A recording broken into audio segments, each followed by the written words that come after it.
to black, green smoke to black, green turn to black, yeah, that's what we stand for, green turn to black. Hey everybody, Russian Nihilist here. I am back from my long break, and in this video I will be presenting a bunch of theist arguments and breaking them down. This is going to be particularly the very popular ones, the ones that everybody hears about. Before I start, we need to establish a working definition for God. A good definition, or at least the dictionary definition, would be something along the lines of the being that created creation. Alright, point number one. We are going to be talking about the origin of the universe. A very popular argument is the first cause argument. Very recently, I got into a debate with a born-again Christian about the first cause of the universe. He asked me the question, where did the universe come from? I responded with the Big Bang. I wasn't going to go too in-depth because that's pretty complicated, and I didn't think that he would necessarily get it. But I just said the Big Bang. He asked me where the matter energy came from for the Big Bang. I said I didn't know. His response was, well, then there must be a God. Here's the thing, there's something obviously wrong with that kind of thinking. It's like saying, I don't know the answer, therefore I know the answer. See, scientists are actively pursuing an answer to the questions that everybody has. We have, up to the Big Bang, we have maybe a couple split seconds before, but that's as much as we have.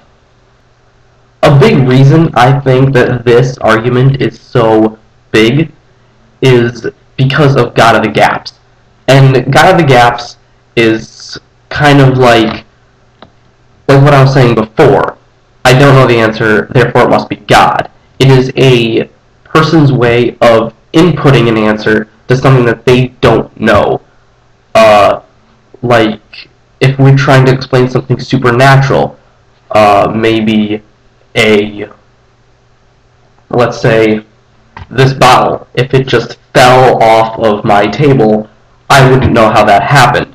Obviously, there's some logical reason for it, but someone who doesn't think outside the box would go, oh, it must be a ghost, or something like that. And that seemed to be a very popular argument. And God of the Gaps used to hold so much, because, you know, before we had an explanation for human life, and before we had an explanation for life, it was just God. That was it. And then once science has actually found the answers, then we get rid of God for those gaps, and we put in science and reasoning and logic and evidence, that kind of stuff. And that's a big reason that that first cause argument exists. Next, we'll go into one of my favorites, intelligent design. The first couple of intelligent design arguments that we're going to look at is the miracle of planetary clockwork. One of the arguments for this is are the cycles of Earth, how it goes through day and night and the 4 seasons. That's all evidence of a design, because there's something just beautiful about it. Something that shows design and not just randomness. Now, if we look at the cycles of Earth, that's perfectly explained by science and astronomy. The Earth has a 23.5 degree tilt, and that is the reason for the seasons, because as it goes around, here's the Earth on its tilt. Here's the sun. This up here is the United States. As it goes around, now it's on the other side, and on the other side, the Earth is getting less sunlight, because on this side, the Earth was directly in the line. So that explains some seasons. The southern hemisphere is the exact opposite of that. Now here's something a lot of people don't know. The Earth wobbles. It goes around its axis. If we take the Earth on its tilt, it wobbles around. And one wobble is about 26,000 years. Which means that every about 13,000 years, we are going to have a completely different North Star. Which also means that the seasons are going to change quite drastically. For example, June will be winter, and December will be summer. One of the next arguments is that Earth is in the perfect place to support life. A good way of looking at this is to actually think about the vast region that could support life, at least around our sun. Earth could support life as we know it from an orbital halfway to Venus all the way to Mars. Another thing that just gets by people is the fact that Earth isn't in its current orbit because life exists, but rather life exists on Earth because Earth is in something called the habitable zone. Another principle of intelligent design is life on Earth. First, I'm going to start out with origins. Now, the question is, how can life come from non-life? And this has been bugging people for quite a long time. Let's take a look back at the Miller-Urey experiment. That experiment made the conditions necessary for life to come from non-life. What it did was make a mock of primeval Earth conditions, of primordial Earth conditions, what Earth was like during its early years. The most recent scientific answer that we have to abiogenesis would be the vents at the bottom of the ocean.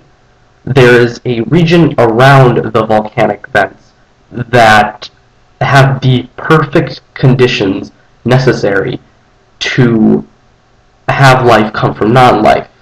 The perfect amount of amino acids, the organic material, everything that life needs to start in the right conditions right there. And that is our best scientific explanation for abiogenesis. And it's a pretty solid one.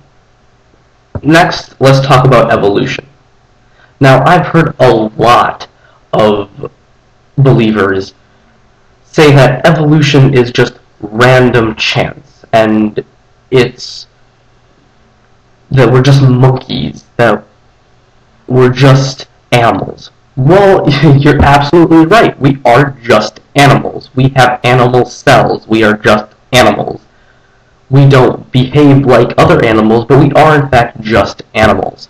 I've heard a lot of theists talk about, if humans evolved from monkeys, then why are there still monkeys? Well, here's the thing. Evolution doesn't say that we came from modern monkeys. It says that us and modern monkeys share a common ancestor. All evolution is an explanation of ancestry. And there are quite a bit of graphs, or just one major graph, that shows the progression of single-cell organisms to where we are today.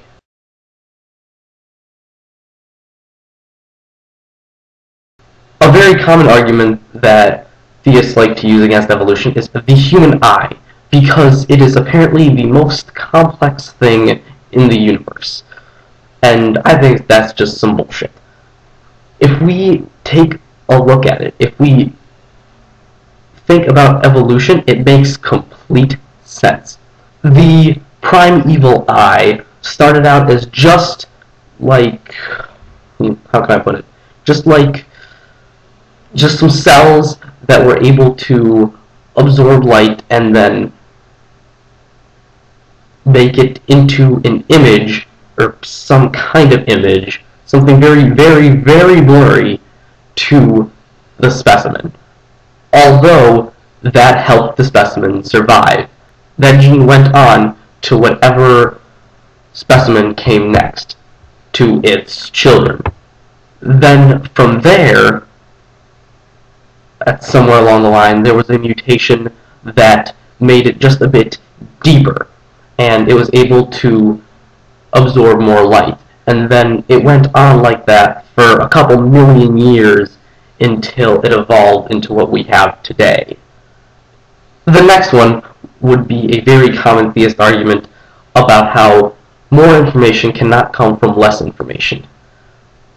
That's a bad way of looking at it. Because, okay, have you ever heard of matter and energy? You can convert one to the other and back again. It's kind of like the same thing.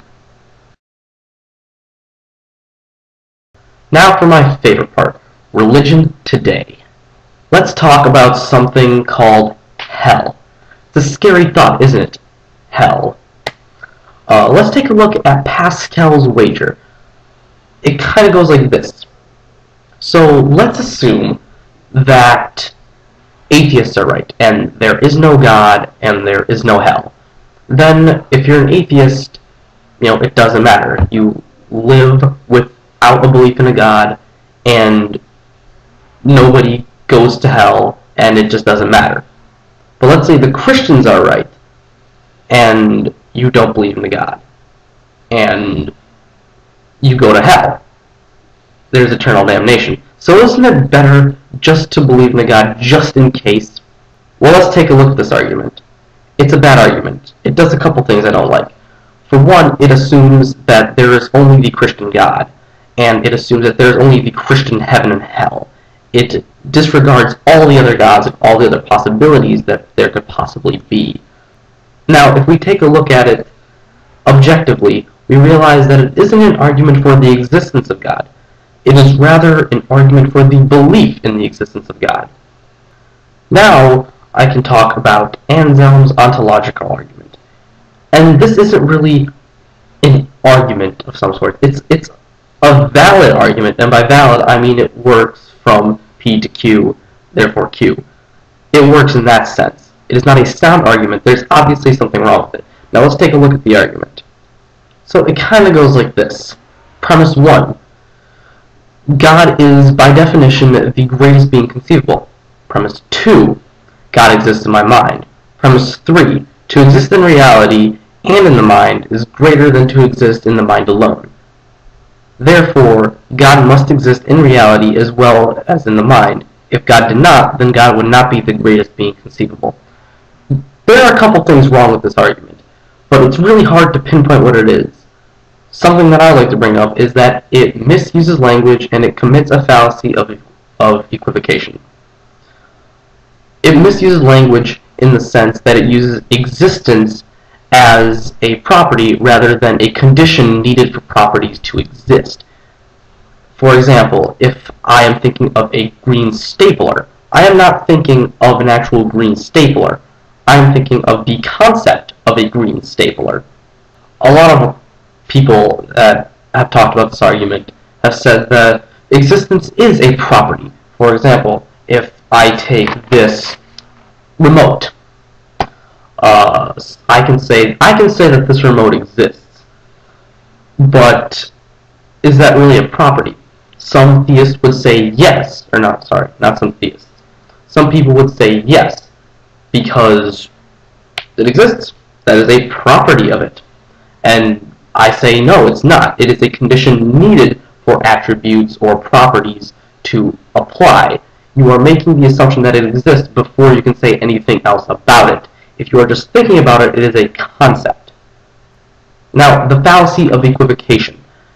It states that a being is greater to exist in reality and the mind than just the mind alone. Now, by definition, you cannot exist in both. If something exists in reality, it does not exist in your mind. You can be thinking of it, but then that exists in your mind, not in reality. Now let's move on to personal experience. This is probably one of the most bullshit arguments that I've ever heard. If someone says that they have felt God, like I am feeling a remote or a bottle or a book or anything like that, that gives them the justification needed to believe in it, but it doesn't give me any justification. So an argument from personal experience just does not work. And I also think that anyone who thinks they have experienced these kinds of things are delusional. I think that their mind is playing tricks on them, and I think that they are easily provoked into believing things that they want to believe rather than what should be believed or what actually has evidence towards it. Another argument is an argument from Scripture.